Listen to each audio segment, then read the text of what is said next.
दोस्तों, अमेरिका और ईरान में एक बार फिर तल्खी है, फिर से तनाव बनता नजर आ रहा है और आईआरजीसी ने हमला किया है, जवाबी हमला किया है अमेरिका के अहदाफ पर, अमेरिका के ठिकानों पर। जी हां, ईरान और अमेरिका के दरमियान कशीदगी एक बार फिर बढ़ गई है। ईरान की इस्लामी इनकलाबी गार्ड्स कोर यानी आईआरजीसी नेवी ने दावा किया है कि उसने अमरीकी फौजी टारगेट्स को निशाना बनाया है। ईरानी हुक्काम के मुताबिक यह कार्रवाई ईरानी साहिली इलाकों पर होने वाले अमरीकी हमलों के जवाब में किया गया जवाबी हमला है, यानी पलटवार है। आप देख रहे हैं न्यूज़ 18 का सोशल मीडिया प्लेटफॉर्म। मैं हूं विशाल आजम। आईआरजीसी नेवी की जानिब से जारी बयान में कहा गया है कि इस कार्रवाई में खित्ते में यानी पूरे रीजन में मौजूद अमरीकी फौज की तैनाती के मुकामात को निशाना बनाया गया। ईरान का कहना है कि अमरीका ने इससे पहले ईरानी साहिली इलाकों पर, यानी ये ईरानी कोस्ट है, वहां पर फिजाई हमले किए, एयर स्ट्राइक किए थे, जिसके बाद यह जवाबी कार्रवाई की गई है। बयान के मुताबिक अमेरिका ने आबनाए हुर्मुज से यानी स्ट्रेट ऑफ हुर्मुज से एक जहाज के गुजरने को जवाज बनाकर कार्रवाई की। ईरान का मौकिफ है कि अमेरिका मुख्तलिफ बहानों से अपने वादों और मुआहिदों की खिलाफ वर्जी करता रहा है। यह ईरान कह रहा है कि अलग अलग हीले बहानों से अमेरिका ने जो एक एमओयू साइन किया है, मेमोरेंडम ऑफ अंडरस्टैंडिंग साइन किया है, उस पर दस्तखत हुए हैं दोनों मुल्कों के, जो ईरान के साथ, ईरान अमेरिका के बीच, उसकी जो है एक वायलेशन किसी न किसी बहाने से अमेरिका लगातार कर रहा है। दूसरी जानिब अमेरिकी सेंट्रल कमांड यानी सेंटकॉम ने भी ईरान में बाज अहदाफ कहते हैं टारगेट को, बाज टारगेट्स पर हमलों की तस्दीक की है। अमेरिकी हुकाम का कहना है कि यह कार्रवाई एक ड्रोन हमले के जवाब में की गई है। यानी ईरान कह रहा है कि चूंकि अमेरिका ने ईरानी कोस्ट पर हमला किया, एयर स्ट्राइक है, इसलिए ईरान जो है वो उसने जवाबी हमला किया।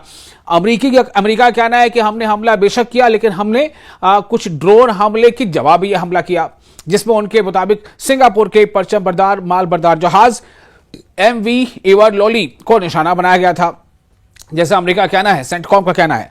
अमेरिकी दावे के मुताबिक यह वाकया आबनाए हुर्मुज यानी स्ट्रेट ऑफ हुर्मुज के करीब ओमान के साहिली इलाके में पेश आया।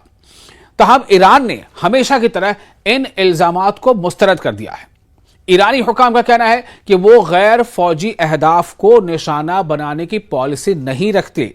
फिर से सुनिए क्या कहा गया ईरान की तरफ से। ईरानी हुक्काम कहते हैं यानी जो भी ऑफिशियल्स हैं, आला जो ऑफिशियल्स हैं, उनका कहना है कि वो गैर फौजी अहदाफ, ऐसा कोई भी टारगेट जो कि नॉन मिलिट्री हो, वो उसको निशाना बनाने की पॉलिसी नहीं रखते हैं। ये ईरान कह रहा है। ईरान ने यह भी कहा है कि बाज अनासिर ऐसे हमलों को ईरान से जोड़ने के लिए मुबैना तौर पर फॉल्स फ्लैग कार्रवाइयां कर सकते हैं, यानी इसमें कहीं ना कहीं कोई साजिश भी हो सकती है ताकि उस हमले से ईरान को जोड़ दिया जाए और इसके नतीजे में अमेरिका फिर ईरान पर जवाबी हमला करे, फिर ईरान अमेरिका पर हमला करे। और ये जो काफी मेहनतों के बाद, काफी कोशिशों के बाद, कई मुल्कों के लगातार कोशिशों के बाद और कई देश, मतलब दुनिया के कई देशों के लगातार आप कह सकते हैं कि आरजुओं के बाद, मेहनतों के बाद अमेरिका और ईरान के बीच MOU पर दस्तखत हुए हैं, मेमोरेंडम ऑफ अंडरस्टैंडिंग पर दस्तखत हुए हैं, लेकिन हालात को बिगाड़ने की कोई कोशिश कर सकता है, यह ईरान का कहना है। IRGC के बयान में यह भी कहा गया है कि अमेरिका ने दोनों देशों के दरमियान हाल ही में होने वाली मफाहमती यादाश्त यानी मेमोरेंडम ऑफ अंडरस्टैंडिंग यानी MOU की खिलाफ वर्जी करने की कोशिश की है, उसे वायोलेट करने की कोशिश की है। ईरान का कहना है कि इसका मुनासिब जवाब दे दिया गया है। ईरानी फोर्स ने खबरदार भी किया है कि अगर मुस्तकबिल में यानी इन फ्यूचर ऐसी कार्रवाइयां दोबारा हुई तो उसका जवाब पहले से ज्यादा सख्त और वसी होगा, यानी ज्यादा फैलाव के साथ होगा। यह आपको वाजे कर दें कि इससे कबल 7 अप्रैल को अमेरिकी सदर डोनाल्ड ट्रंप ने जंग बंदी का ऐलान किया था। ताहम हालिया वाकयात के बाद एक बार फिर रीजन में कशीदगी यानी तनाव बढ़ने के खदशात पैदा हो गए हैं। फिलहाल दोनों जानिब से सख्त बयानात सामने आ रहे हैं, जबकि आलमी बिरादरी यानी वर्ल्ड कम्युनिटी जो है वो सूरत हाल पर गहरी नजर रखे हुए है। अब देखना यह होगा कि आने वाले दिनों में यह तनाजा मजीद शिद्दत अख्तियार करता है या सिफारती कोशिशों के जरिए हालात को काबू में लाया जाता है।